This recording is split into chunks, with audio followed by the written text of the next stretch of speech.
Scriptonite, l'émission qui décrypte littérature jeunesse et culture pop, chaque mois sur Radio Boomerang 89.7 FM. Gotta meet the new boss by 8 a.m. I'm no Superman. Et bonjour à tous, vous êtes sur votre émission Scriptonite qui décrypte la littérature de jeunesse et la culture pop. Pour vous, aujourd'hui, une émission un peu particulière sur 89.7 FM. En effet, nous ne sommes que 4 chroniqueurs, la faute à des vacances bien méritées. Et donc, je suis Stéphane, en compagnie de Pierre. Salut Pierre. Salut, pas de vacances pour moi, je viens pour faire ma chronique. Ta chronique qui portera sur La Compagnie Noire de Glenn Cook, un roman de dark fantasy qui va bouffer ce qui reste d'innocence, si je ne l'ai pas déjà fait avec vous. Et c'était le rire de la charmante Marie. Marie. Oui, bonjour. Donc moi je remonterai je repousserai le niveau du côté de la jeunesse pour rattraper les anecdotes sordides de Pierre avec non, c'est pas sordide la Compagnie Noire. Ah si, un peu. Avec l'album La Bulle de Timothée de Fondel. Et enfin, nous sommes avec le terrible Louis. Bonjour. Et moi je vous parlerai de la quête de Deltora et de quelques notions un peu plus vastes de théorie littéraire, disons. Enfin, ça fait un peu peur dit comme ça, mais c'est un peu plus cool que ça, je vous rassure. C'est vrai que je n'ai pas précisé le thème d'aujourd'hui. Oui, mais tu n'as même pas dit ce dont toi tu allais parler. Je vais le préciser, mais tout d'abord, il peut être bon de préciser que nous allons parler de fantasy. J'espère que mon accent est correct. Je vois le regard dénonciateur de Louis. Je t'inquiète pas, tout va bien. Et donc nous allons en effet parler de fantasy, donc un thème un peu plus large, pour une émission peut-être un peu plus cool et un peu plus tranquille, où on pourra déblatérer de manière un peu plus libre. Et de quoi nous parles-tu, toi, Stéphane ? Eh bien, je vais vous parler de The Witcher. Ah. Non pas de la saga de jeux vidéo, bien que je pourrais en toucher un ou deux mots. Je vais surtout m'attarder sur le côté nouvelle des romans, en plus particulièrement dans les premiers romans. Et donc, je vous lirai et vous expliquerai une de ces nouvelles. Alors je pense que Stéphane qui parle d'un ou deux mots de quelque chose, notamment de The Witcher, c'est un concept que vous ne verrez jamais. Hôpital, charité, oui, tout voilà, ça. Je pense que ça s'applique aussi à tous les gens qui sont ici en fait, mais bon, c'est pas grave. Oui, un peu. Et donc, Louis, oui, à toi. Et donc c'est moi qui prend le relais. Alors, oui, parce qu'on va parler de fantasy. Alors ça se dit fantasy, mais je pense que pour le repos de nos maxillaires à tous, on va dire fantasy. Hein, fantasy, ça vous va tous ? Ça va ? Vous allez pas râler ? Vos yeux, tu sais. Très bien, la fantasy donc. Alors vraiment très rapidement, je vais essayer de définir parce que, rapidement parce on pourrait passer une émission complète à essayer de définir le terme, je pense, et c'est vraiment pas le but. Donc du coup, on va dire que c'est un genre fictionnel qui est lié à l'imaginaire, qui est à ne pas confondre avec le fantastique, parce que le fantastique, c'est à la base, en gros, ça représente le monde réel, le monde que nous expérimentons tous, et dans lequel il y a une irruption du surnaturel, mais on restera toujours dans l'hésitation entre le rationnel et l'étrange, et c'est ce qui suscitera la peur et l'angoisse. Donc ça, c'est le genre fantastique à la base. Contrairement à la fantasy en fait, où le surnaturel est soit accepté dès le début de l'œuvre, par exemple dans le merveilleux ou dans les contes de fées, soit il crée d'abord un étonnement mais finit par être considéré comme normal et existant.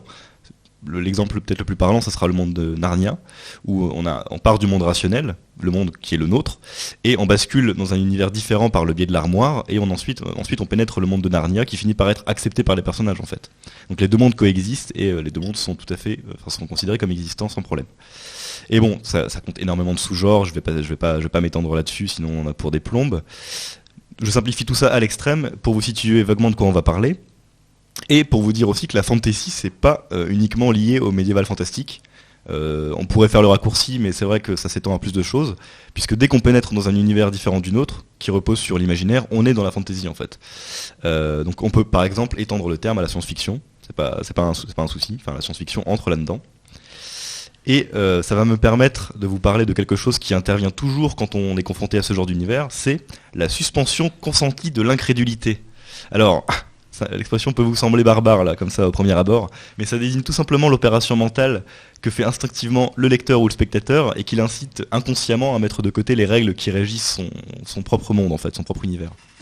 Donc le lecteur ou le spectateur suspend volontairement son incrédulité, son scepticisme, parce que quand vous entrez dans une œuvre, il y a un contrat tacite qu'on appelle le pacte de lecture, et ce contrat est conditionné par le genre de l'œuvre et même par son titre, par beaucoup de paramètres, mais notamment le genre et le titre de l'œuvre. Alors le contrat est souvent tacite, mais parfois l'œuvre de fiction vous stipule clairement en préambule ce contrat en fait. Des fois l'œuvre de fiction elle-même le met en avant. Par exemple, l'exemple le plus probant ça sera Star Wars, parce qu'au début Star Wars, au début de chaque film on a un panneau de texte qui nous dit il y a bien longtemps dans une galaxie lointaine, très lointaine, et là ça sous-entend on n'est pas dans notre univers connu, donc préparez-vous à voir des trucs qui vous semblent impossibles, mais qui sont tout à fait normaux dans l'univers en question. Et là, il nous manque Tristan pour dire oui, il n'y a pas de feu dans l'espace. Oui, il y a des bombes soniques dans l'espace, il n'y a pas de son dans l'espace, bref.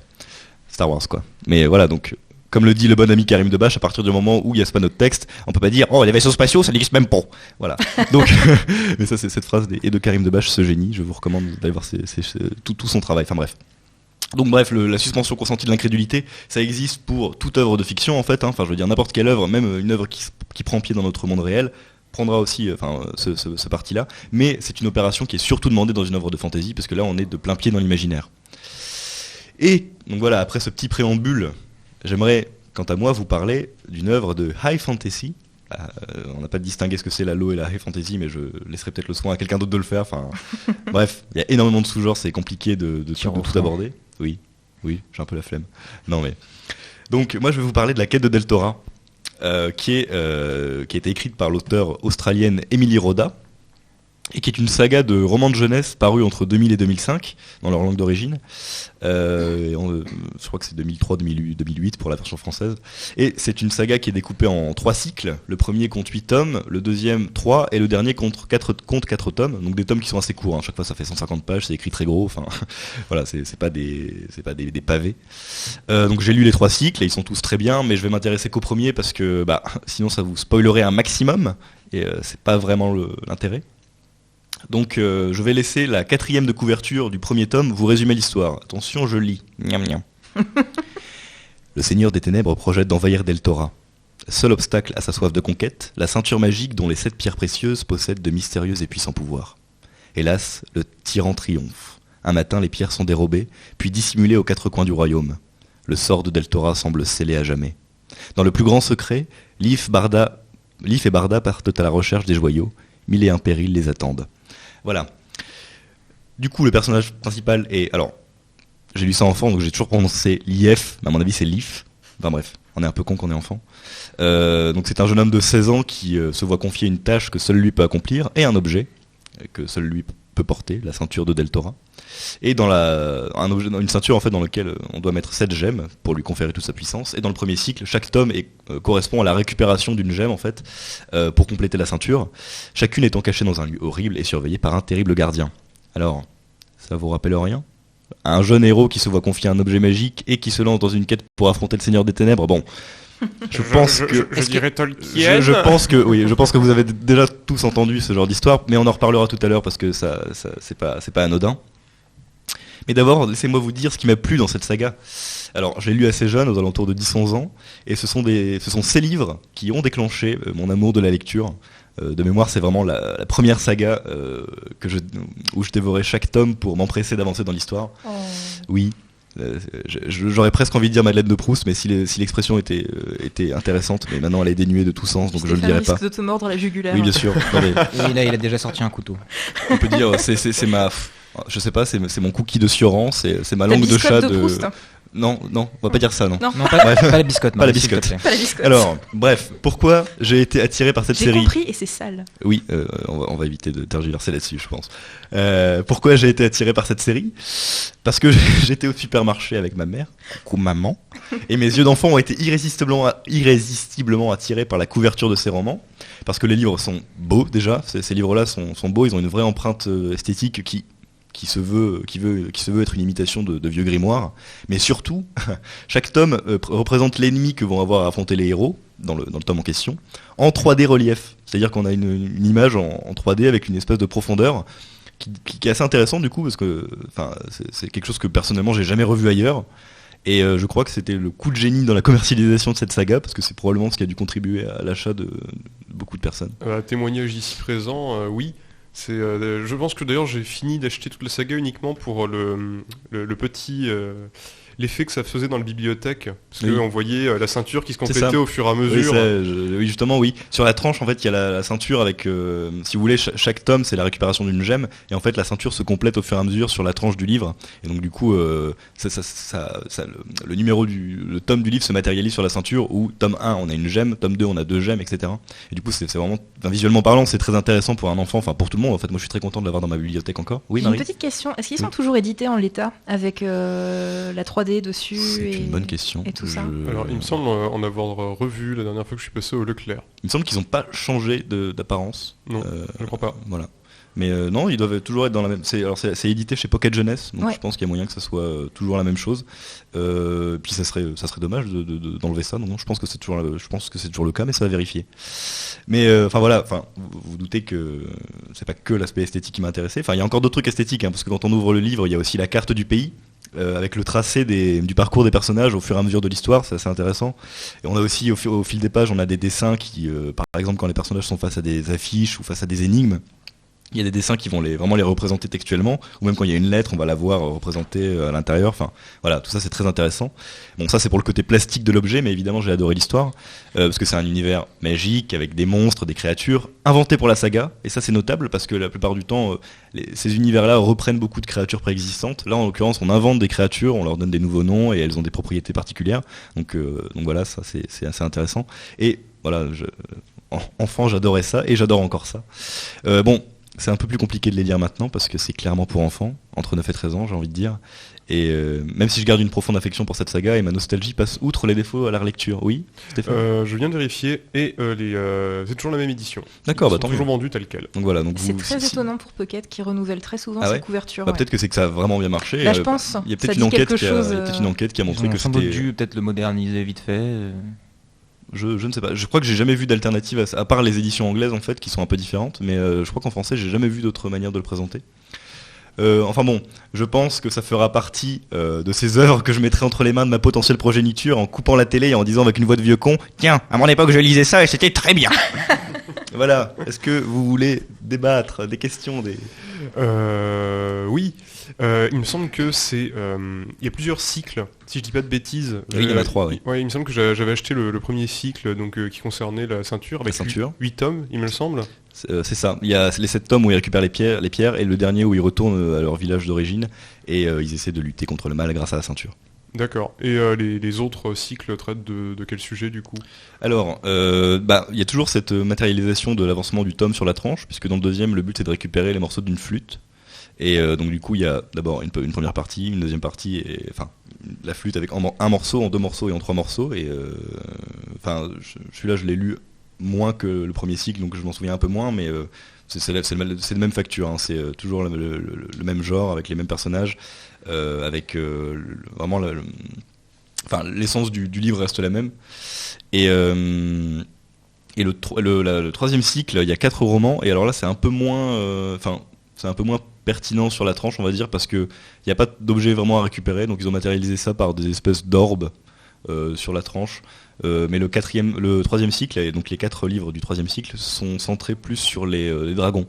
En fait, ils vont D'accord, rencontrer ok. les dragons qui sont, je pense, des créatures vénérables et fondatrices du pays, en fait, donc des créatures très nobles. Bon, par contre, il y a aussi des créatures j'ai dit qu'il y avait des nouvelles créatures, il y en a aussi qui préexistent, hein, donc il y a les dragons qui sont des créatures telles qu'on les connaît. D'ailleurs là, je suis en train de regarder du coup un petit peu si, cher auditeur, ce genre de littérature vous intéresse. Sachez qu'elle est très abordable. J'ai sous les yeux les prix des romans et ça excède pas l'euro. C'est-à-dire que si vous commandez sur internet, c'est entre 27 centimes et 50 centimes. Ah, parce que Donc, le livre de base coûte à peu près 7 €, je crois.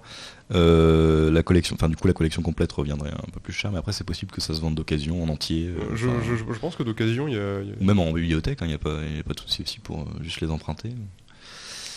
Alors, vu comme ça, la couverture, là, bon, vous ne pouvez pas la voir, très chers auditeurs. On la mettra, je pense, sur la mais page ça me fait Facebook. beaucoup penser au livre dont vous êtes le héros. Oui, J'en ai vu beaucoup qui ressemblaient à ça, et la façon dont on parle, le cheminement, j'ai un peu regardé aussi sur Wikipédia, excusez-moi, pas de souci. pour me renseigner sur cette œuvre, et le cheminement, ça fait vraiment très Ah bah, vous êtes allé par là, bah maintenant rendez-vous page 26 et récupérez...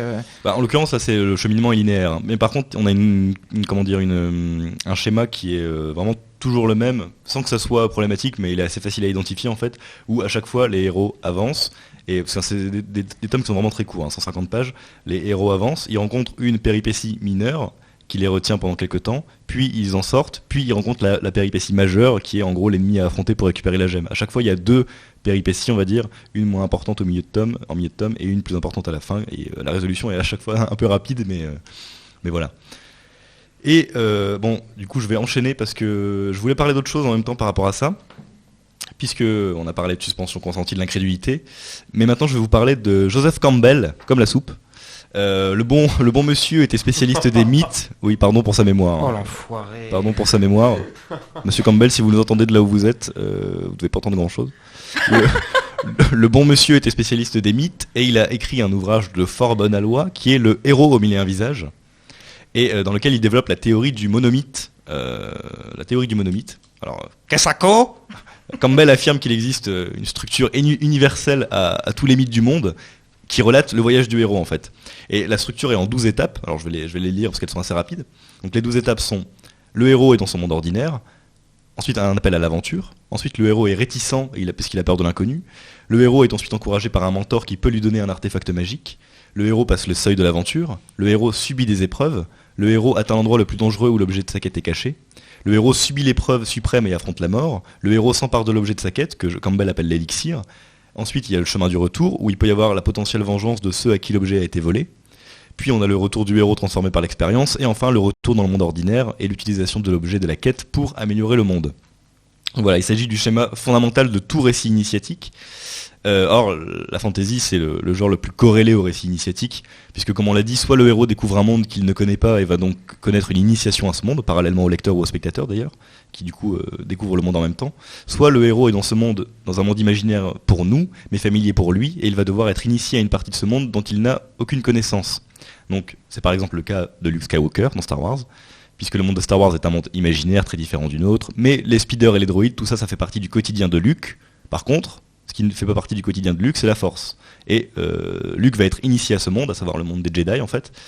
Et en fait, Lucas a écrit Star Wars en utilisant le monomythe comme squelette, et donc c'est pas étonnant que la structure soit la même. Il a totalement avoué qu'il avait écrit Star Wars par rapport à ça.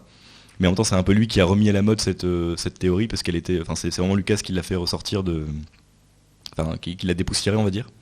Bon, et en l'occurrence, par exemple, le mentor pour Star Wars, c'est Obi-Wan et Yoda. Enfin, il y en a deux, mais on va dire que c'est principalement Obi-Wan, puisqu'il lui donne l'artefact magique qui est le sabre laser, tout simplement. Et en fait, en vérité, on retrouve ce schéma partout. Enfin, je veux dire, Star Wars, Le Seigneur des Anneaux, Harry Potter, Matrix, La Quête de Deltora. Toutes ces œuvres reposent sur le monomythe, avec des variations plus ou moins différentes, et sur la structure du voyage du héros, en fait. À chaque fois qu'il y a soit un élu, soit un initié, enfin voilà. Donc c'est vraiment une structure qu'on retrouve partout.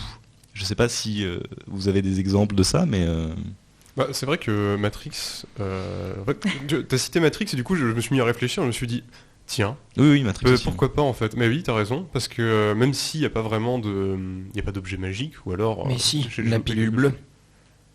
Ah, il y a aussi nous avons un génie dans je pense la que pièce. en parallèle de... Parce que je pense que là, c'est plus la pilule bleue, la pilule rouge, ça fait plus peut-être référence à la réticence, en fait, du personnage dans l'étape du schéma de Campbell. Mais à mon avis, l'objet magique, ce serait plutôt la matrice elle-même, en fait, et le fait de la technologie, en fait, qui en découle. L'accès à la technologie. Ce serait pas le nouveau monde, justement ? Bah peut-être, ça peut... Enfin, du coup, c'est un peu particulier, parce que Matrix... et présente encore un univers un peu différent, mais je pense que chaque truc peut avoir une matérialisation, enfin chaque étape peut avoir une matérialisation particulière. Après, ah oui, ouais, c'est pas grave. Bon, malheureusement, de toute façon, on a encore beaucoup le temps de débattre sur d'autres sujets tout à l'heure, mais avant de passer à Marie, c'est toi ensuite ? Oui, c'est moi ensuite. Avant de passer à Marie, on va faire une petite pause musicale, et ça va vous permettre de découvrir un groupe d'électro très talentueux. Je ne serai pas le seul dans le studio à vous conseiller de les écouter. C'est French Fuse. Ouais, c'est French Fuse qui ici va nous remixer Star Wars avec son son Starfuse.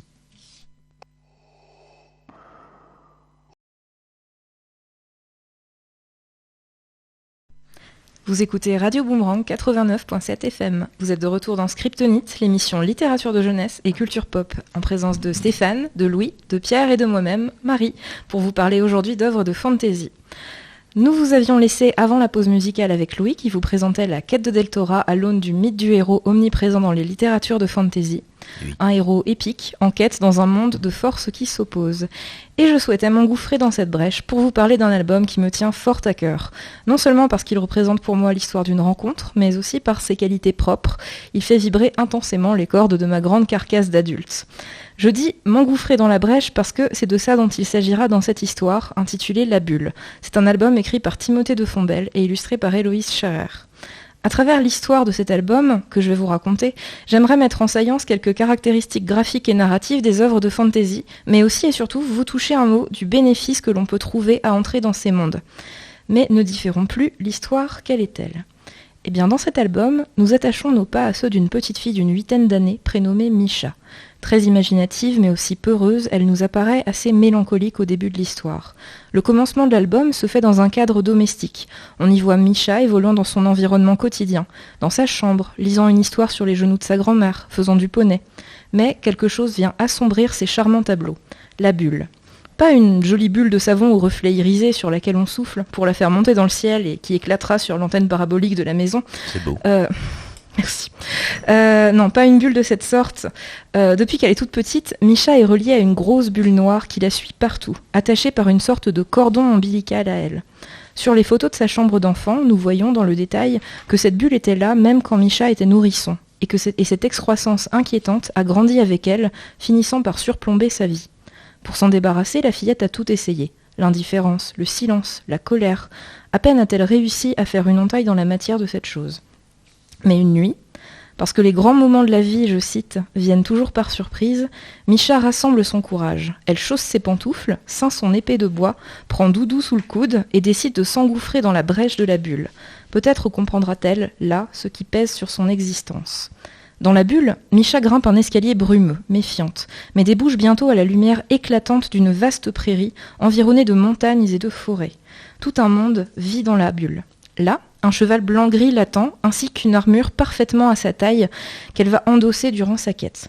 Alors avec mon parapluie de guide touristique littéraire, je vais pointer votre attention sur l'influence médiévale des mythes arthuriens sur la fantasy, quand ces chevaliers basculent dans un autre monde, où ils vont vivre une initiation, et qu'ils trouvent les artefacts et les attributs adéquats pour réaliser leur quête, comme s'ils les attendaient en amont de leur arrivée dans ce monde. Et donc nous sommes au commencement de la quête de Misha contre le mal qui domine sa vie.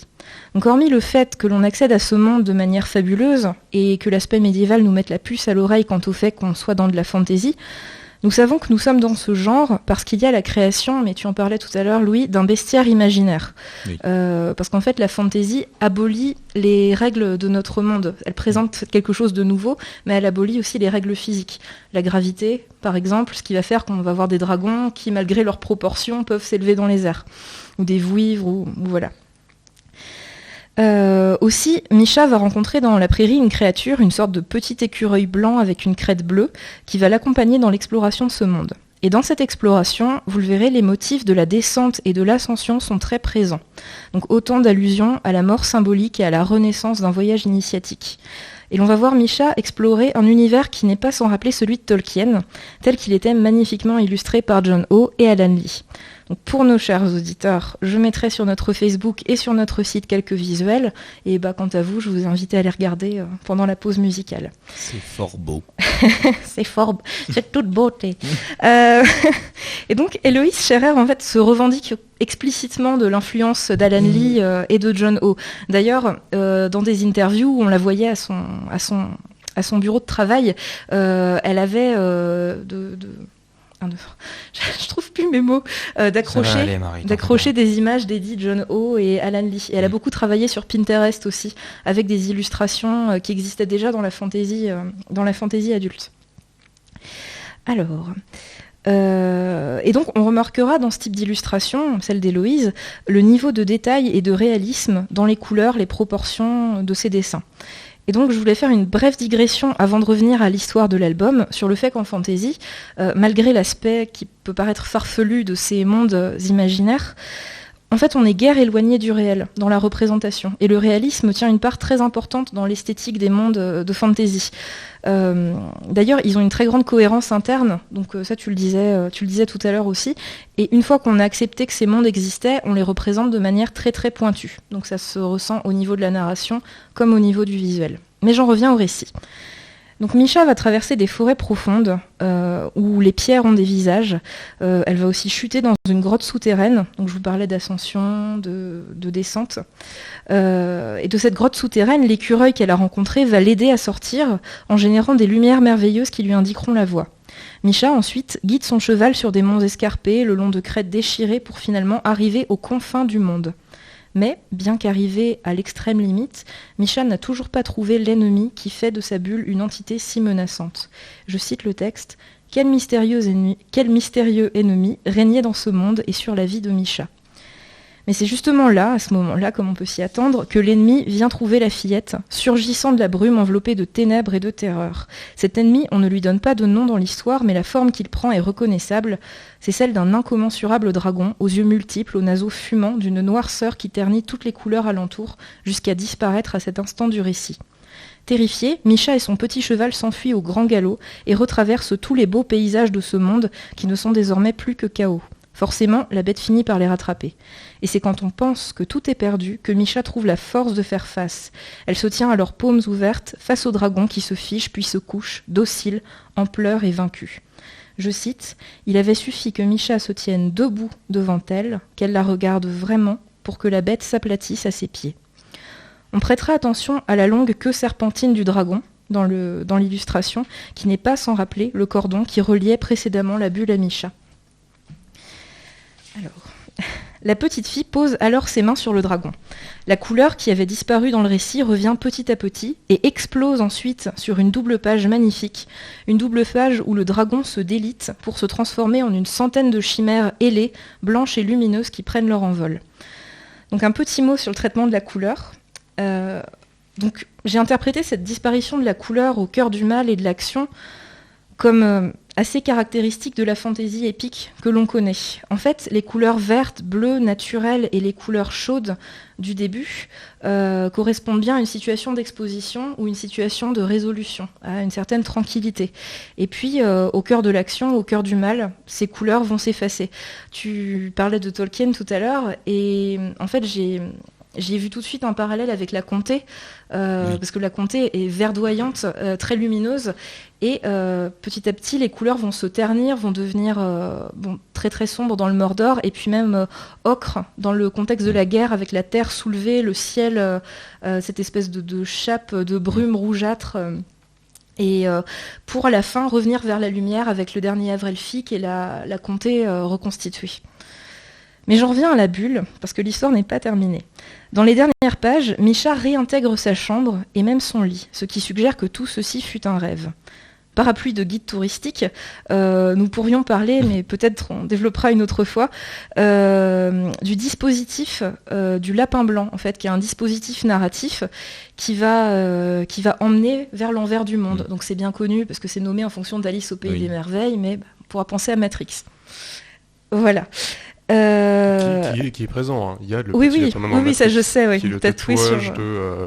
Oui, ça file un peu la métaphore de Oui. des Merveilles. Alors, le tatouage de quel personnage d'ailleurs? Il me semble qu'elle n'est pas nommée. Non, c'est une nana qui toque à la porte de Néo, et il va suivre le lapin blanc Oui, pour c'est ça, passer exact. justement dans l'envers du monde pour vivre. Qui est envoyé par Trinity, et donc peut-être que Trinity est le lapin blanc. Peut-être. Voilà. En tout cas, RIP la figurante dont on ne connaît pas le nom. C'est ça. Et donc voilà. Donc la chambre que réintègre Misha, on peut le voir, est décorée de peluches, de chevaliers, de dessins qui font écho à son monde intérieur. Donc une ode à l'imagination. L'aurore pointe au loin, et tandis que le soleil se lève, Misha regarde sa bulle s'envoler par la fenêtre et disparaître, le sourire aux lèvres. Misha s'habille pour sortir de la maison, et les derniers mots de l'album sont « La vie et les autres l'attendaient dehors ». Et donc... Bon, moi, la première fois que j'ai lu cet album, c'est dit, j'ai pleuré. Il fait vibrer beaucoup de cordes, et je pense qu'il peut parler à beaucoup de monde et à propos de beaucoup de sujets différents. Je pense que présenter cet album à un enfant qui est simplement timide ou qui a peur du noir, mais à une victime de harcèlement, à un enfant qui connaît la maladie, à une personne aux prises avec sa créativité ou de la dépression, enfin que ce soit un adulte ou un enfant, ça pourra fonctionner. Parce que cela parle à tous, parce que c'est l'histoire d'une lutte fondamentale, une lutte inhérente à chacun entre les forces positives et négatives qui l'habitent. Ces forces ne sont en fait qu'une seule force, qu'il ne tient qu'à nous d'utiliser comme le fait Misha, en reconduisant cette énergie négative vers du positif. On rejoint alors complètement la fantasy, l'archétype du héros, et ce que Louis pouvait nous dire à propos de Star Wars. Oui. Le registre épique, donc, répond à un besoin fondamental de se donner les armes pour défaire la peur. C'est pour ça que nous avons besoin de héros, de Saint-Georges pour tuer les dragons, pour reprendre la citation célèbre de Chesterton. Sauf que dans le monde actuel, le registre épique, qui est quand même souvent lié à la chevalerie, parce que Star Wars, il y a des aspects de chevalerie qui sont de toute façon, indéniables. Luke Skywalker, c'est un Perceval intergalactique. Enfin, on peut résumer ça comme ça. C'est ça. Et donc, dans notre monde actuel, la chevalerie n'est plus tellement permis. Et donc, ça a été déporté vers la fantasy, justement, ces initiations, ces archétypes. Voilà. Donc, je dirais que la fantasy, que d'aucuns peuvent taxer de littérature pour enfants mal grandis, de billevesée pour les indigents incapables d'affronter le réel, mais je plaide coupable, n'est pas ce qu'on lui reproche d'être. Ce n'est pas une échappatoire, ce n'est pas un déni du réel, mais au contraire une façon de mieux le vivre, comme le suggère cet album. À l'instar des mythes qui fondent les valeurs morales des sociétés traditionnelles ou expliquent les phénomènes du monde, la fantaisie cultive la métaphore. Elle cristallise toutes nos luttes dans ce dragon ou cet ennemi que nous devrons vaincre. C'est une littérature qui nous insuffle de la force, tout comme à Misha, pour affronter le monde réel en sachant que les maux qui nous rongent peuvent être défaits. La fantasy nous dit que même les tout petits, qu'ils soient fillettes ou semi-hommes, peuvent lutter contre le mal grâce à leur meilleur potentiel. Non, la fantasy n'est pas une échappatoire, mais une échappée, c'est reculer pour mieux sauter, pourvu des ailes de l'imaginaire. Eh ben, c'est magnifique tout ça. Alors, attends. Qu'est-ce que tu nous fais là?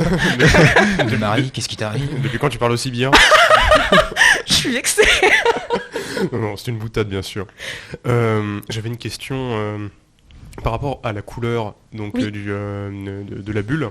Alors ce qu'il faut savoir, c'est que à l'intérieur du livre, il y a beaucoup de récurrences de vert. Oui. C'est et donc comme tu le signalais très bien, une fois que le dragon apparaît, les couleurs s'effacent et on est plutôt dans un univers gris, noir, blanc, etc.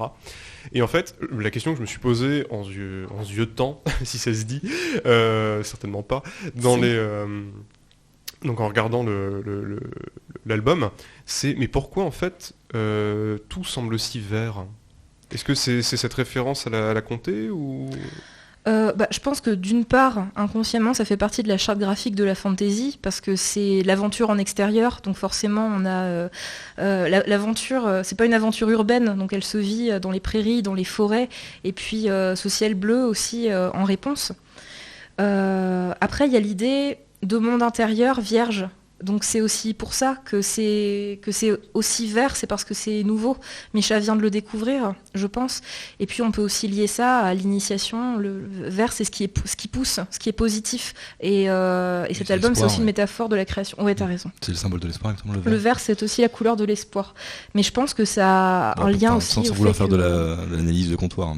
Non, mais sans parler d'analyse de comptoir, je pense que le vert, c'est peut-être une couleur symbolisant l'espoir, parce que une fois que tout a brûlé, les premières pousses sont vertes, tu vois. Et il y a aussi une couleur parce que j'ai un peu feuilleté l'album, une couleur qui m'a marqué, il y a vraiment une planche que je trouve incroyable en termes de luminosité en fait, Ouais.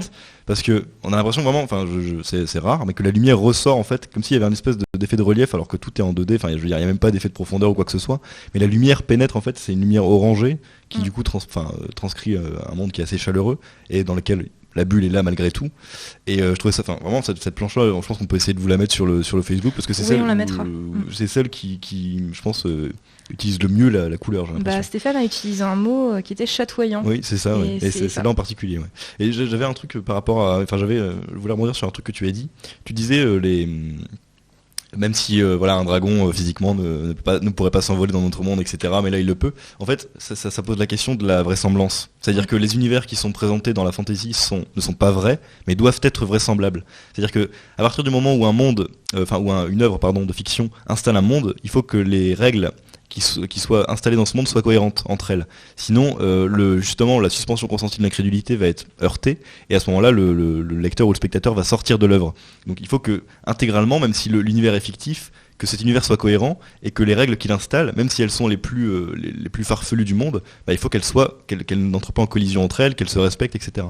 Et c'est là la difficulté de pas mal d'œuvres. Hein. Ça me fait penser. Oui. Oh, pardon. Vas-y. Non, je voulais juste rebondir sur ce que tu disais.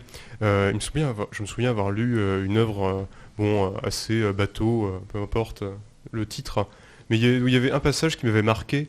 C'est un personnage. Non, oui, c'est ce que je te disais par rapport à la quête de Del Tora. Je pense que c'est la traduction qui veut ça. Justement, je crois que je sais à quoi tu fais référence. C'est un personnage qui dit tout ça c'est du chinois. Non, du C'est tout. pas ça Non, du tout. Pardon, je t'ai coupé l'herbe sous le pied. J'ai eu peur. Non. J'ai vu ton air fou, je me suis dit oula. Non, Non. c'est un exemple aussi. Bah, je reviendrai après. Vas-y. Non, du tout. C'est simplement un personnage qui fait de pierre, il me semble, qui déploie des ailes et qui se met à voler. Et il y a un des héros qui dit mais physiquement c'est pas possible ça. Et l'autre qui lui répond bah pourtant il est en train de le faire. Et je trouvais que c'était un beau là c'est du coup c'est mon toit est pointé du doigt clairement cet aspect-là. Non, ce que je te disais c'est un moment dans laquelle je crois que c'est dû à la traduction. Dans la quête de Del Tora, il y a un moment, un passage, quelque chose qu'il n'arrive pas à lire parce que les inscriptions semblent dans une langue étrangère. Et on a un personnage qui est Jasmine qui dit tout ça c'est du chinois. Et là vraiment pour moi ça m'a sorti de l'œuvre. Enfin encore j'étais petit pourtant, hein, parce que dans votre monde je pense que les Chinois n'existent pas. Enfin je suis désolé de vous le signaler, mais je pense que c'est peut-être les Chinois de genre du grenier, tu sais. Mais... Les Chinois. Mais je pense que merci pour cette référence. Mais je pense que du coup en l'occurrence, c'est dû à la traduction plutôt, mais. Oui, vas-y. Par rapport à ce que tu disais avec l'idée que le monde respecte ce qu'il a dit, même si c'est très très farfelu, ça me fait penser, on en revient à ce très cher Boulet, qui a fait paraître en collaboration avec Neil Gaiman par Bonheur le Lait. Donc je veux dire, c'est juste deux de mes auteurs préférés. Coucou Boulet. Hein. Coucou Neil Gaiman. Et en fait, dedans, je sais plus en gros ce qu'il dit, mais si on rompt l'espace-temps, bon, soit c'est la fin du monde, soit 3 nains vont apparaître avec un pot de fleurs sur la tête et danser la gigue.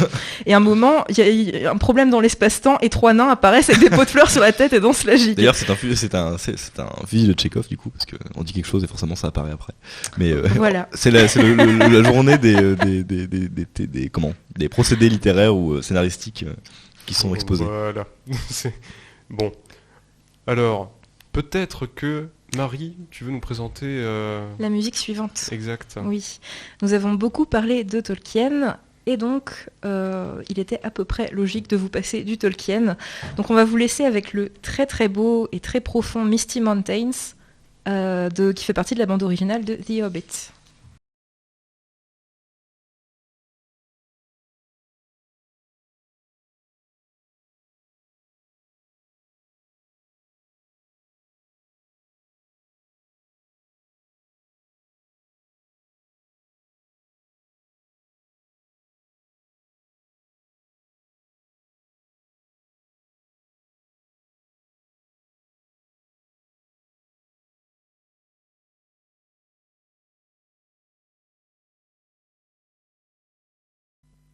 Et bienvenue de nouveau sur Scriptonite, hébergé par Radio Boomerang 89.7 FM.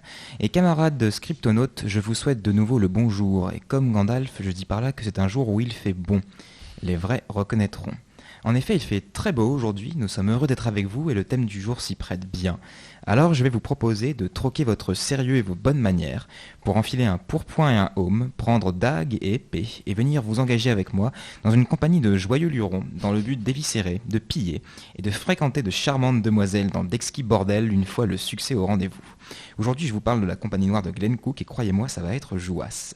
Alors pour commencer le pitch général, la compagnie noire, ou plutôt les annales de la compagnie noire, c'est le récit d'une compagnie de mercenaires, sans foi ni loi, mais avec un sens de l'honneur bien particulier, qui vont d'un maître à l'autre, moyennant finance. L'histoire nous est contée par Toubib, médecin et analyste de la compagnie, celui qui rédige les annales, un livre à l'importance cruciale car étant la mémoire de la compagnie. Donc il n'est pas le seul narrateur que les différentes annales nous proposent, mais c'est avec lui que l'histoire commence. Nous commençons l'aventure alors que la compagnie s'emmerde sec pour un employeur pas nécessairement réglé au niveau droit de l'homme, respect de la démocratie et tutti quanti. Un autre employeur se ramène, aboule le flouze et pif paf pouf, la compagnie trahit sans vergogne sa baltringue d'employeur. Vous avez dit qu'ils avaient un sens de l'honneur particulier. Pour aller C'est-à-dire aucun. Pour aller s'engager auprès d'un nouveau patron qui s'avère être 10 fois pire. Donc notre belle bande de salopards se retrouve littéralement au service du mal absolu, ou en tout cas de la figure représentant le mal absolu dans ce monde. Et figurez-vous qu'il s'en tamponne l'oreille avec une babouche. Parce que balèque de se battre pour le bien, la princesse et la gloire, être méchant, ça paye mieux. Et puis de toute façon, ici dans ce roman, le bien, c'est pas le bien, c'est une belle brochette de raclure aussi. Bon alors tout n'est pas complètement noir dans cette compagnie, et l'humanité de certains personnages peut s'avérer des plus touchantes. On a un réel dualisme dans la psyché de certains protagonistes. Le narrateur est aussi impitoyable que ses confrères, même s'il rechigne à violer ou à torturer.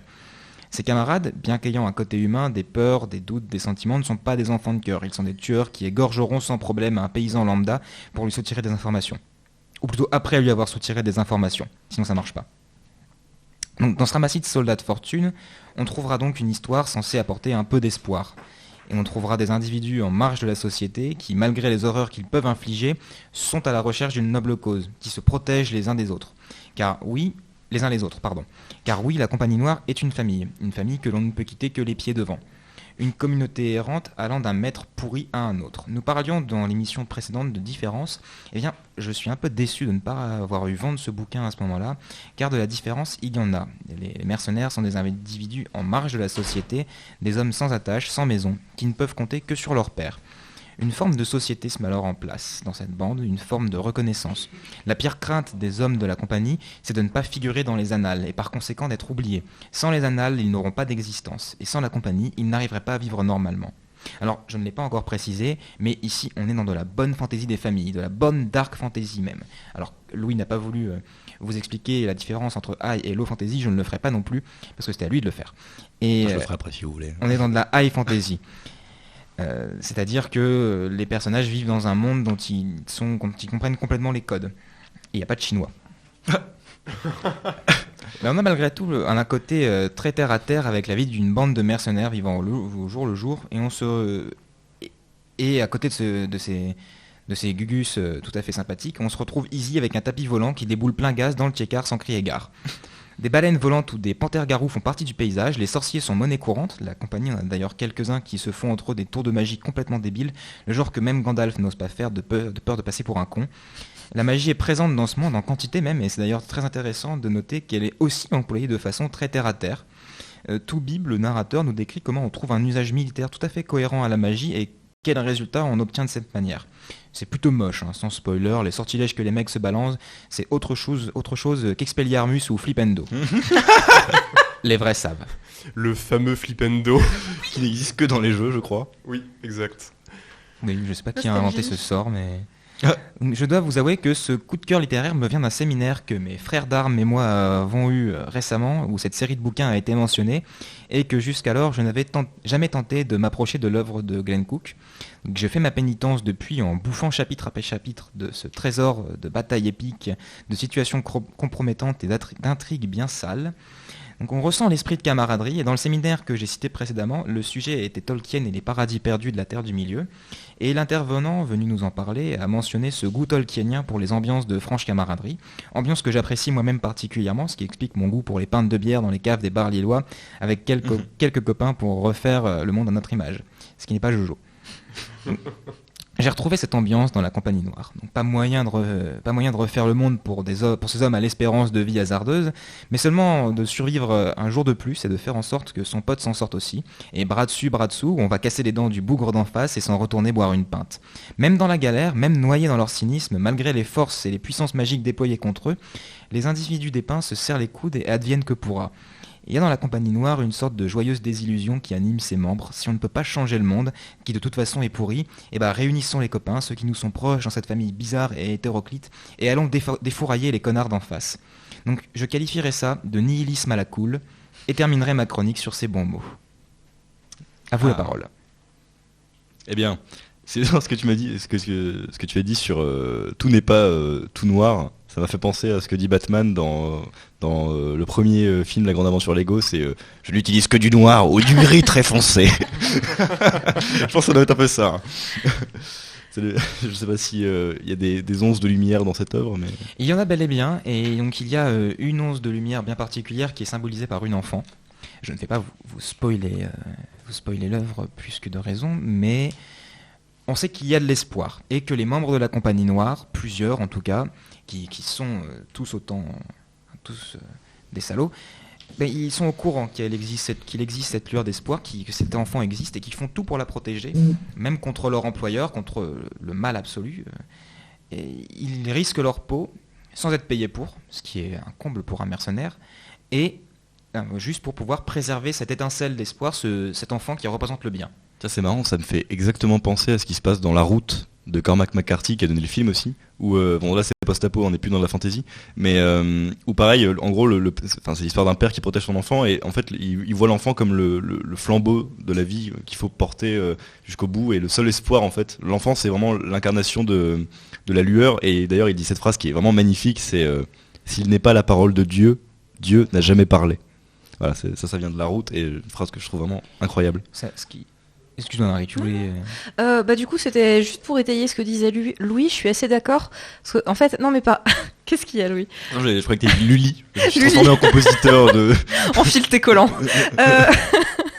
Non, en fait, j'étais en train de réfléchir pendant que tu parlais de la Compagnie Noire à ces cas où on s'attache à des personnages à la morale très très contestable. Personnage subversif. Mais voilà, c'est ça. Mais c'est genre, t'as pas envie de lui trouver des excuses. C'est, oh, il a violé, mais il a eu une enfance difficile. Tu vois, c'est... Oh. Non, mais tu t'y attaches drôlement. Et en fait, très souvent, justement, dans leur sillage, ils ont un enfant. Donc, je pense au limier avec Sansa. Avec Sansa, avec Sansa, avec Arya. Dans Game of Thrones, je pense aux Larmes de l'assassin, qui est une œuvre de jeunesse d'Anne-Laure Bondou, dans laquelle un meurtrier arrivé au bout du monde à la pointe du Chili va assassiner les parents d'un petit garçon, ne pas pouvoir tuer ce petit garçon, et il va marquer une forme de rédemption, malgré le fait qu'il reste un tueur sanguinaire. Et je pensais à autre chose, mais c'est pas grave, c'est parti. Tout simplement, bon, c'est peut-être un peu spoilé ma chronique de tout à l'heure, mais Geralt et Ciri. Où Ciri représente vraiment une espèce d'absolution pour sauver le monde. Et donc Geralt qui va l'éduquer. Et jouer à The Witcher 3 pour comprendre les paroles de Stéphane, vous verrez à la fin. Voilà. Et toujours est-il que quelque chose qui est assez important, il me semble, dans ce genre d'œuvre, où justement on suit un mauvais protagoniste, donc quelqu'un qui fait des mauvaises actions, c'est qu'il y a toujours de la lumière. Nécessairement en fait, parce qu'il y a ce besoin pour le lecteur de quand même avoir une empathie envers ce personnage. Et tu disais ça en rigolant, mais ça peut très bien se matérialiser par un drame personnel qui va toucher le lecteur, et de cette manière, il va pouvoir s'identifier à ce personnage et, comme tu dis, lui trouver des excuses. Parfois, ça peut se manifester d'une autre manière. Ça peut aussi être, il va tuer des gens et faire des massacres, des génocides, mais en même temps, il cultive un champ de fleurs et son jardin est magnifique. C'est des petits points qui peuvent paraître ridicules, un peu comme ça, mais c'est ça qui fait qu'on s'accroche au personnage. Alors, pour étayer ce que dit Stéphane, dans la Compagnie Noire, ce processus d'attachement au personnage est facilité par le fait que le narrateur, Toubib, est médecin. Donc sa fonction première n'est pas d'aller sur le champ de bataille. Il y finit régulièrement, il se débrouille même plutôt bien, mais c'est un docteur, il sauve des vies en priorité. C'est peut-être le plus innocent qu'il raconte du coup. Non. Ou le non, parce moins que... pas innocent. Je sens qu'il a une anecdote, il a des morceaux de l'œuvre en tête. Non. Non, parce non. que... Parce vraiment que... pas.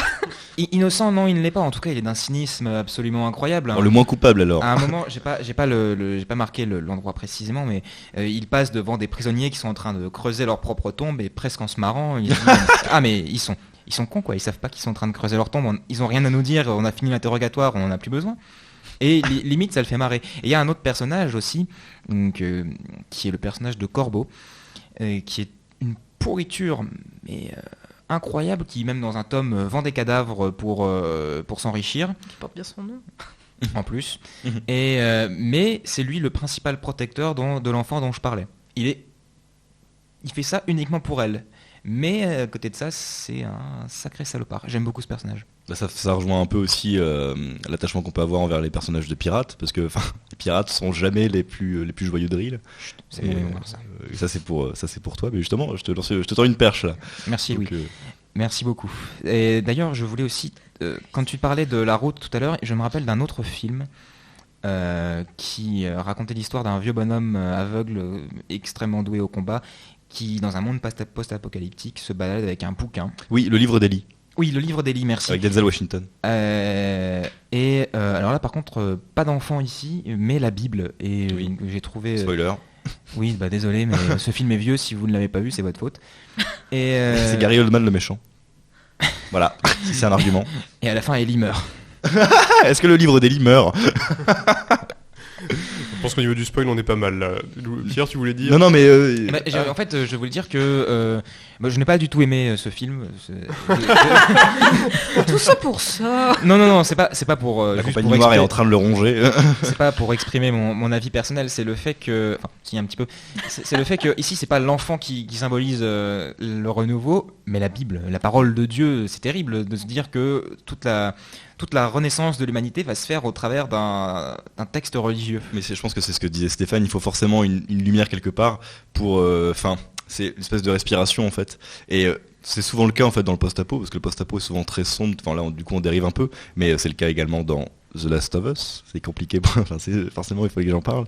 Mais avec le personnage d'Ellie, justement, il y a peut-être un parallèle à faire. Le personnage d'Ellie qui est une jeune femme, mais qui justement va apporter une espèce de luminosité et de fraîcheur dans cet univers qui est d'une noirceur et enfin pas d'une tristesse mais d'une mélancolie incroyable. Est-ce qu'on peut parler d'un stéréotype en fait? Parce que ça fait quand Plus même... d'un motif, je pense. Ah, laisse-moi finir. Je pense que il y a plusieurs œuvres dont on vient de parler où à chaque fois la lumière se représente par petit a un enfant, petit b une fille. Et il y a cette espèce d'idéal de pureté de la jeune fille, donc de la Vierge aussi par la même occasion. Enfin, du coup, je me pose un peu cette question de est-ce que c'est pas un stéréotype en fait? Est-ce que c'est pas quelque chose de récurrent et qui n'est finalement pas très original? Pour moi, je pense que c'est un motif justement. Et d'ailleurs, dans la route, c'est un garçon. C'est pas une fille, du coup. Mais C'est vrai. je pense que c'est justement la reprise. Après, il y a des variations. Je pense que du coup, comme il y a des variations sur un motif, je pense que ça en fait justement quelque chose de potentiellement. Enfin, les œuvres peuvent le dépasser. Dans The Last of Us, pour moi, l'œuvre parvient clairement à dépasser le potentiel cliché qu'il y a derrière. Je dis pas que que les œuvres ne parviennent pas à dépasser le cliché, mais je dis c'est quand même une figure récurrente. Oui, c'est presque un archétype. Bah, ça pourrait presque faire partie en fait du schéma, enfin de Campbell. Oui. Enfin, ouais, il y a quelque chose à creuser. Donc, de ce ça côté-là. doit pouvoir se Ouais. placer quelque part entre deux ou trois structures. En même temps, le schéma de Campbell est très manichéen, et ça se voit dans Star Wars. Hein. Star Wars, c'est le bien contre le mal. Enfin, donc du coup, une once de lumière là-dedans, ça serait logique, parce que ça serait forcément, s'il y a le mal, il y a la lumière, il y a la noirceur. Enfin voilà, il y a toujours la dichotomie du bien et du mal. Vous voyez ce que je veux dire? Puis, bah, c'est vrai que quand on est face à un milieu un peu sordide, tel que celui par exemple de la Compagnie Noire, donc qui est un milieu masculin, avec des gars qui ont essuyé des plâtres quand même dans la vie et qui vivent au jour le jour, du coup l'enfant ou le féminin, ça va réveiller le contraire, ou ce qui a été perdu depuis très Oui. très longtemps. Et donc c'est retrouver l'humanité aussi, forcément. Non, c'est vrai. Et au fil, j'avoue que je n'ai pas encore terminé l'œuvre, mais au fil des chapitres, on découvre que les personnages ont cette aspiration de retourner à la lumière. Ils existent même à passer de l'autre côté, là, dans le camp des soi-disant gentils, et je mets ça entre guillemets. Et du coup, l'œuvre a l'air quand même assez conséquente, non? Alors l'œuvre est très conséquente. Là, j'ai devant moi l'intégrale de la première intégrale des Annales, et elle fait, je vais vous dire ça tout de suite, 1112 pages. D'accord, 1112 pages. Et il y a à peu près, je crois qu'il y a peut-être 4 ou 5 intégrales, je n'ai pas vérifié. Il y a plusieurs tomes dans un seul en fait. Enfin, Voilà, exactement, il y d'accord. a 3 tomes dans chaque intégrale. Il y a un truc, pardon, Vas-y. dont j'aurais bien envie d'entendre parler, c'est que t'as parlé des gentils, entre guillemets. Et en fait, je me rends compte que c'est très efficace dans les récits quand justement on s'attache à des personnages très contestables qui ont une once de lumière. Et les méchants ne sont jamais aussi glaçants que quand ce sont des méchants qui sont parfaitement lisses et qui Ah non, je présentent trouve pas. tous les... Enfin, pas parfaitement lisses, mais qui présentent les aspects de la bonté. Oui, c'est ça. Et qui Voilà. derrière sont des pourritures sans nom, mais voilà, la toute Voldemort. petite tache de noirceur qu'ils ont en eux est suffisante. Tu La vois. Voldemort par exemple, qui est très sirupeux, très. En fait, justement, dès qu'ils ont l'apparence du gentil, les Mais méchants deviennent beaucoup plus inquiétants, je Je trouve. pense plus à Madame Coulter, tu vois, dans La Croisée des Mondes, Ah, qui pardon. est très séduisante, qui représente la maman qui sent bon, la maman pin-up Ah oui. pour Lyra, qui a vécu dans un milieu pareil masculin. Et en fait, Madame Coulter, voilà, sous cet enrobage de sucre, c'est le diable. Enfin, Ah, ce qui me fait penser à une phrase une phrase qui est dans V pour Vendetta, mais qui vient d'une œuvre de Shakespeare, je sais plus laquelle. C'est la preuve est faite que visage dévot et pieuses actions nous servent à enrober de sucre le diable lui-même. Voilà. V pour Vendetta, cette œuvre géniale, regardez tous V pour Vendetta. Oui. Et lisez V pour Vendetta aussi. En effet, c'est vrai que V pour Vendetta, c'est de la boulette. Je ne trouve pas de meilleur mot. Bon, Et du coup, nous allons enchaîner sur une autre sympathique musique avant d'aller à la chronique géniale de Stéphane.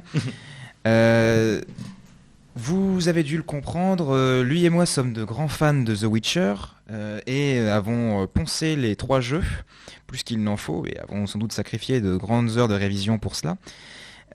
Aujourd'hui, c'est de la BO de The Witcher 3 que nous vous proposons un extrait. Le titre s'appelle Silver pour Monster et il est composé par Percival et Marcin Przybylowicz. C'est ça, je me suis pas gouré en le disant. Et donc c'est Silver pour Monster de The Witcher 3.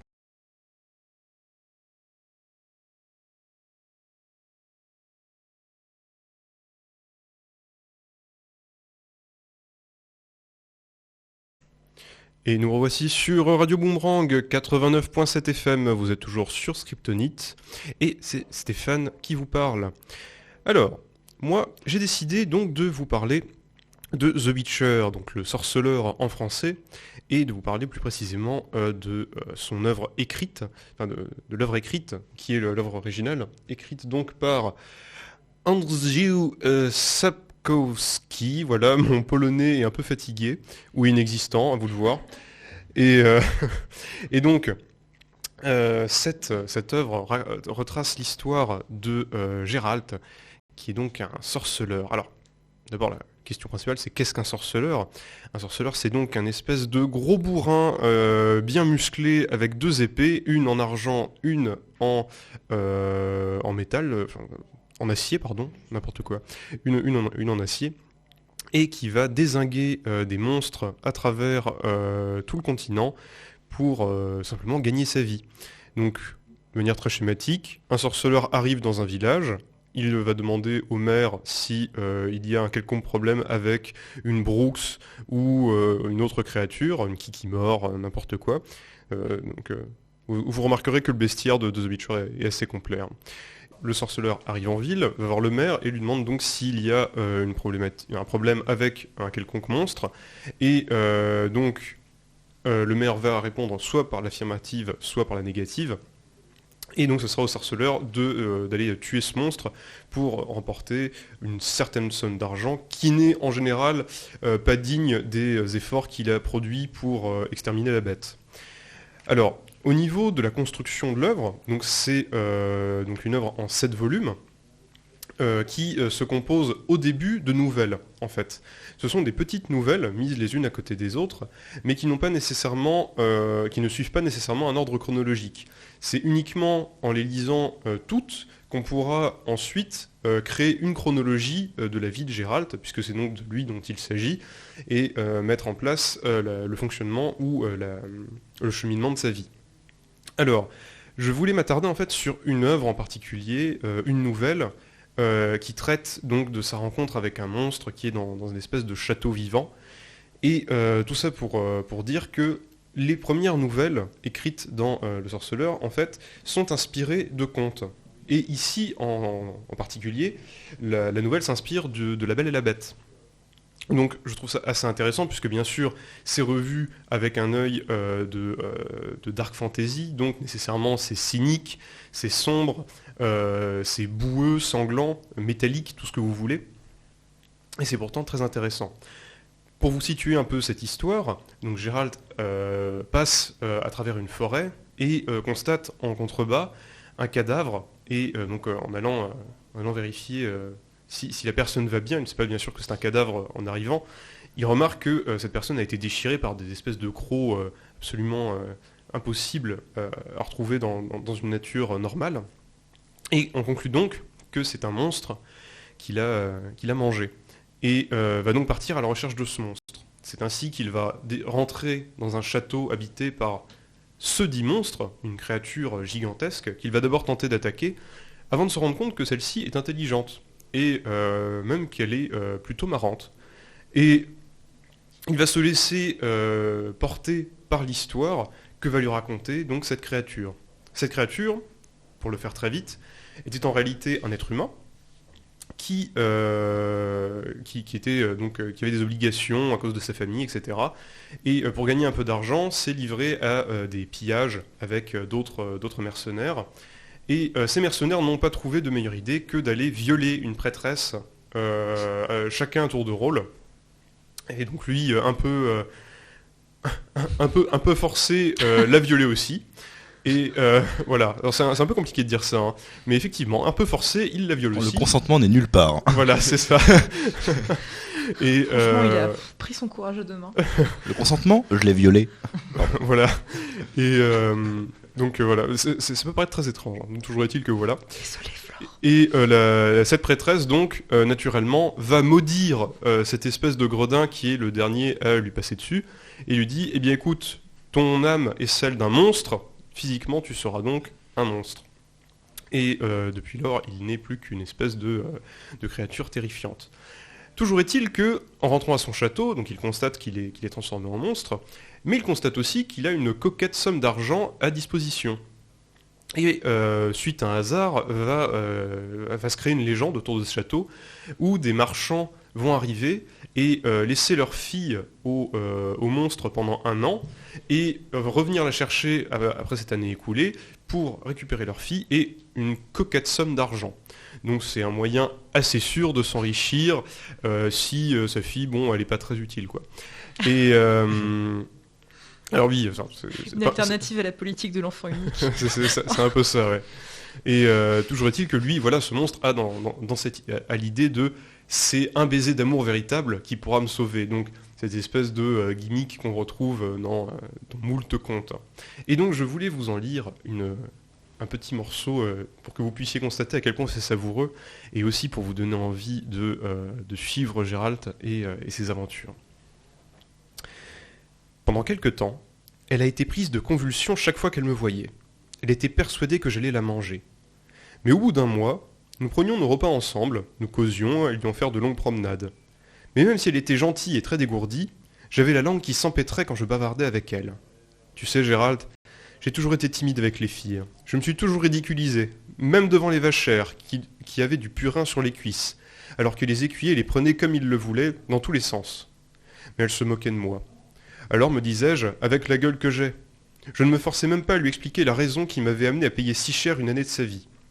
L'année s'est traînée comme la puanteur dans le sillage des troupes levées en masse jusqu'au jour où le marchand est revenu la chercher. Résigné, je me suis renfermé dans la maison et suis resté plusieurs mois sans réagir quand des visiteurs m'amenaient leurs filles.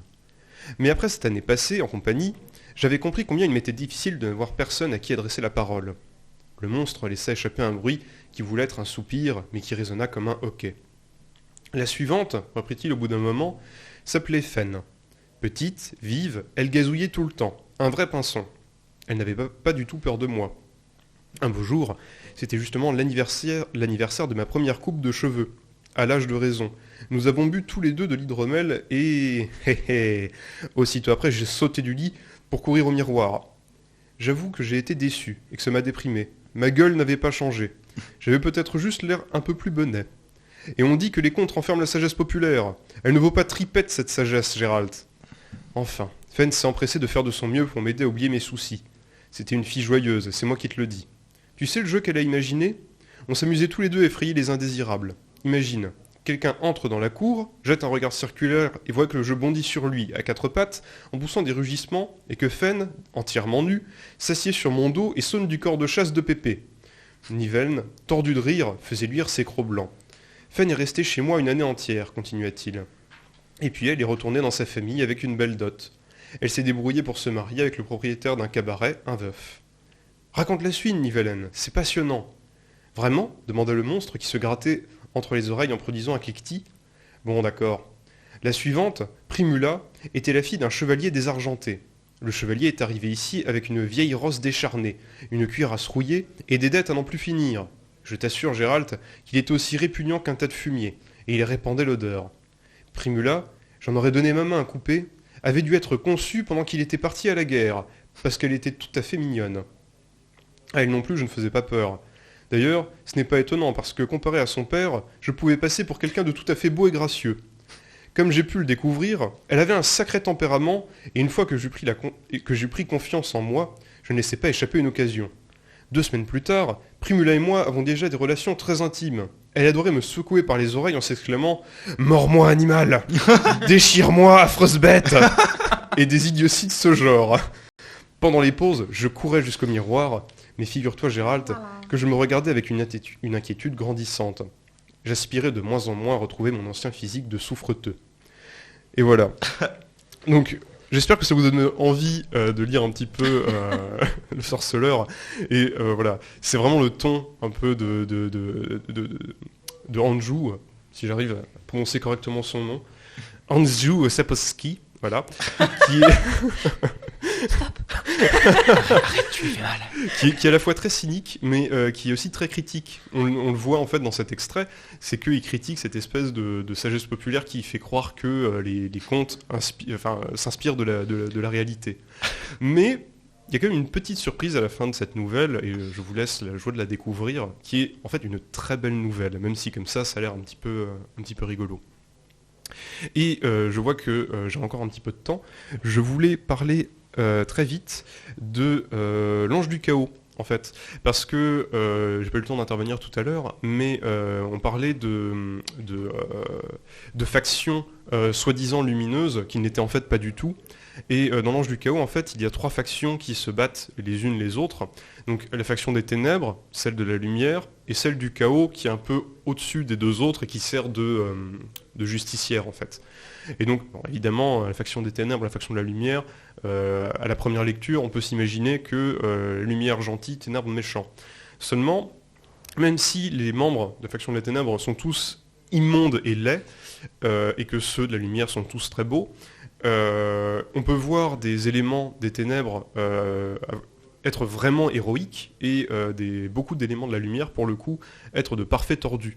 Et c'est aussi une autre œuvre que je vous conseille, c'est aussi de la dark fantasy, avec un tant soit peu d'érotisme à l'intérieur de temps en temps, donc voilà, si vous êtes un peu coquin, je vous conseille de lire ça. Mais justement, avec la prochaine adaptation du film La Belle et la Bête, et étant donné que c'était une réécriture de ce mythe-là, je pense que j'ai imaginé Emma Watson crier « Mords-moi, animal !» et ça m'a fait un effet que j'aurais pas voulu, je pense. Mais voilà, donc je vais juste finir... Poésie et finesse. Pas très à l'aise. je vais finir avec Le Sorceleur. Voilà, Le Sorceleur, c'est donc des nouvelles qui se suivent durant les 2 premiers romans, ou les 2-3 premiers romans. Mais le plus intéressant, c'est surtout Ciri, en fait. Donc l'espèce d'enfant lumière que va suivre, enfin que va éduquer Gérald. Et c'est vraiment cette relation qui est pour moi la plus importante dans The Witcher. C'est la relation donc Ciri-Gérald. Donc Gérald, bien sûr, rencontrera d'autres personnes, etc. Vous verrez que c'est un tombeur. et voilà, c'est tout ce que j'avais à dire. Oui, car les sorceleurs sont très endurants et les personnages n'ont de cesse de le préciser. Mais je voulais revenir sur Ciri, parce qu'effectivement c'est le personnage lumière dont il est question dans cette œuvre. Mais c'est aussi un personnage qui va vraiment passer par des épreuves sales, dégoûtantes, qui va se sentir souillé, qui va faire des choses pas nécessairement... qui va fréquenter des individus pas recommandables et qui va avoir des actes qui ne sont pas forcément louables. Et malgré tout, malgré la salissure qu'elle va endurer, Ciri reste quand même l'espoir à la fin. C'est toujours elle qui apportera la rédemption. Bon, je ne vais pas faire de spoiler, mais... si on parle tout simplement de colorimétrie, Ciri a les cheveux blancs et les yeux verts. C'est quand même une certaine marque de pureté. Geralt a les yeux, a les cheveux blancs aussi, non? Alors, Geralt a les cheveux blancs, mais c'est dû à des mutations. En fait, l'entraînement des sorceleurs est un peu complexe. Ils rentrent dans des écoles, donc Geralt est de l'école du loup, et donc ils vont subir un entraînement très dur, et ensuite passer ce qu'on appelle l'épreuve des herbes. Donc, l'épreuve des herbes, c'est un gamin sur 10 qui va y survivre, et qui va octroyer à ses enfants une puissance supérieure. Et Geralt ayant été un très bon élève, un très bon élément, il a subi des mutations supplémentaires. Et c'est pourquoi c'est l'unique sorceleur en fait qui a perdu les pigments de ses cheveux. D'accord. Autre chose, un trait physique, c'est que Geralt a des yeux de chat en fait. Oui. C'est précisé aussi dans les écrits Dans les écrits, oui, bien sûr, c'est D'accord, précisé. donc ils ont respecté ça carrément dans le jeu. Ah, le jeu est très très fidèle aux écrits. Oui, pour le D'accord. coup, en fait, le jeu prend place après les écrits, si je ne me D'ailleurs, trompe pas. Est-ce que l'auteur est vivant encore? Oui, il est vivant. Il a donné son regard sur le jeu ou pas? Ça peut être intéressant. Je me rappelle pas avoir lu précisément une interview, mais il me semble avoir cru comprendre qu'il était tout à fait satisfait de la façon dont dans son univers littéraire avait été retranscrit. Il y a aussi eu une série et un film The Witcher dans les années 80. Qui sont pour le coup des catastrophes. Ah. Mais vraiment, il a fallu attendre, c'est très drôle d'ailleurs, et j'en suis très content, il a fallu attendre un jeu vidéo pour que l'œuvre prenne vraiment son importance. C'était peut-être le médium le plus approprié pour adapter ça finalement. Finalement, c'est possible, parce que c'est vraiment un univers très riche. Là, j'en ai fait que gratter la surface. J'ai vraiment en fait envie de donner à vous, chers auditeurs, l'envie de lire le livre en vous dévoilant le moins possible de l'espèce d'immensité que peut être l'univers du sorceleur. Mais c'est très très riche. Rien que sur la faction à laquelle appartient Geralt, la faction de sorceleurs, on pourrait faire une thèse, parce que c'est très intéressant de voir comment les gens réagissent face à cette espèce de surhomme qui se salit les mains à leur place et qui, paradoxalement, est aussi un monstre. Et quelque chose dont je pourrais parler aussi, c'est la philosophie de Geralt, qui est celle de toujours choisir le moindre mal. Imaginez-vous dans une situation où vous pouvez soit sauver votre femme ou votre mari et un enfant qui n'est pas le vôtre. Voilà, c'est un petit peu compliqué. Geralt, lui, choisira systématiquement l'enfant, parce que l'enfant a encore des choses à faire, alors que la personne plus âgée n'en a pas. Donc, ce sera toujours des choix très mathématiques, où il essaiera de mettre de côté des sentiments. Et, Surtout qu'il est censé ne pas en avoir des sentiments, je suppose. Ah si, il n'y a aucun problème là-dessus. Geralt a des sentiments, c'est juste que il doit conjuguer ses sentiments avec un monde qui est extrêmement cruel. D'accord. Mais est-ce que sa formation, du coup, ne l'invite pas à ne pas ressentir, justement? En fait, lui, ce qu'il dit, c'est que les mutations qu'il a subies étant enfant ont en même temps retiré l'empathie qu'il pouvait avoir. Et c'est vrai et pas vrai, parce qu'effectivement, il a des réactions qui sont anormales dans la plupart des cas. Il est capable de faire des choses qu'un humain normal ne pourrait pas faire à cause de sentiments ou de principes, etc. Mais d'un autre côté, il est toujours très affecté. Voilà. Oui. Mais de toute façon, ça montre l'impossibilité de faire un personnage qui ne ressent rien. Sinon, ça serait inintéressant. C'était le cas avec Dexter pour la série, où forcément, au bout d'un moment, on lui met des émotions alors qu'il n'est pas censé en avoir, mais sinon, on s'y attache pas, quoi. Les émotions de Geralt sont surtout très présentes quand il est en compagnie de Yennefer ou de Ciri. Donc Yennefer qui est la sorcière dont il va s'amouracher pendant la série. Et est-ce que on installe maintenant la différence très tardivement entre low et high fantasy? Parce que j'avais préparé ça. Oui, tu peux parce que faire. du coup, voilà, pour vous, Scriptonautes qui n'auraient pas la nuance, parce qu'en fait, la fantasy se subdivise en beaucoup de choses, mais si on veut faire une grande subdivision entre deux sous-genres, on va dire, il y a ces deux-là. En fait, la high fantasy, c'est, disons, la présentation d'un univers qui existe en lui-même, qui a une grande mythologie et une grande histoire, comme par exemple dans Le Seigneur des Anneaux, une mythologie, une histoire très développée, une géographie aussi. Alors que dans la low fantasy, en fait, on va mettre en communication deux mondes. Le monde qui est le nôtre et un monde fictif. Du coup, par exemple, Narnia, c'est de la low fantasy, où en l'occurrence, là, il y a deux univers qui communiquent entre eux. Donc voilà, c'est ça la différence, c'est que dans un des deux, l'univers fantastique, enfin l'univers imaginaire est unique, et dans l'autre, il est secondaire, il arrive un peu après, et les deux univers coexistent. Voilà, je pense qu'on peut le définir comme ça me paraît... Ça me paraît tout à fait correct. Ça me paraît correct aussi, oui. Bon. Donc du coup, The Witcher, c'est de la high fantasy. C'est ça. Totalement, oui. Ça, exact. Et donc, chers scriptonautes, avant de nous quitter en musique avec Louis, n'oubliez pas d'aller sur notre page Facebook Scriptonite ou sur notre site internet scriptonite.fr. Allez aussi sur Radio Boomerang 89.7 FM. Et n'oubliez pas aussi de nous donner vos avis sur la page Facebook notamment, parce que vos avis nous intéressent, c'est grâce à vous qu'on avance et c'est aussi grâce à vous qu'on aimerait bien avoir des sujets. Si vous avez des sujets qui vous tiennent à cœur, que vous aimeriez voir abordés dans cette émission, n'oubliez pas, pensez-y, postez-les, dites-le nous. On est ouvert à tout et on sera prêt à débattre pendant 1h30 pour vos oreilles et pour votre bon plaisir. Oui. Je vous laisse avec Louis. Mais avant de te dire au revoir, je pense qu'on a encore un peu le temps pour quelques discussions, non si on a une question. Juste, là pour le coup, c'est juste des remerciements peut-être Oui. à Geoffroy Broison et Oui. à Jérémy Lambert qu'on a eu la chance de rencontrer durant nos études et qui, je pense, sont à l'origine de beaucoup des réflexions qu'on a pu se faire durant cette En émission. effet.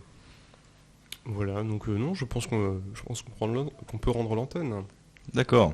Eh bien, on vous a parlé de Star Wars, donc mon amour pour cette saga, et notamment en particulier pour Dark Vador étant gravé dans la chair et le sang, c'est avec un grand sourire que je vous annonce Vader's Redemption, qui est en fait la marche impériale de Star Wars, qui normalement est en mineur, qui a été passée en majeur, et on vous laisse écouter ça pour terminer, vous allez voir, c'est très savoureux. Salut à tous. Amusez-vous bien, ouais. Des bisous. Bisous.